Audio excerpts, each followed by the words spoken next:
Finaritra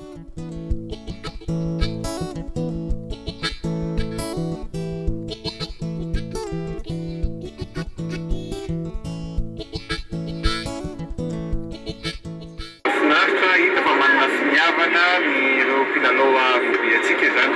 Fa hita koa fa mila ampiana tosika, mila akahirizina ary mila ampiana mba ahafahan'ny zareo mahavita bebe kokoa na eo amin'ny lafin'ny vitesy zany na eo amin'ny lafin'ny teknika dia mila mifanohana sy mifanampy mba ahafahana miakatra amin'ny avoavo lenta kokoa zany ny voabiantsika.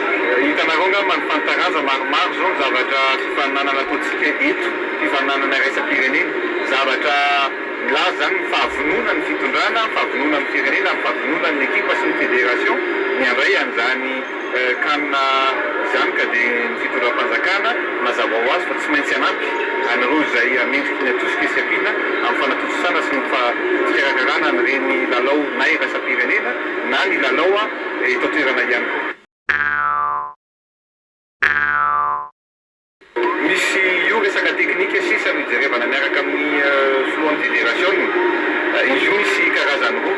Misy zany le temple ho ataontsika ka io zany le resaka choix sisany atao hoe izy io hoe atao gradin métallique izay vita ao anatin'ny fotoana fohy sa atao gradin ohatrany eto Mahamasina izay choix technique zay zany sisa no jerevantsika dia atomboka tsy hoe io fa raha ohatra ka atao gradin métallique zany dia 10 volana dia vita.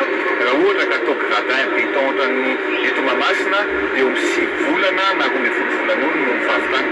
Dia zany hoe resaka fotoana fohy zany sisa no anapahatsika hevitra anatanterahana an'izay amin'ny herinandro ity na amin'ny volana ity zany dia tsy maintsy apetraka io tetikasa anankiray.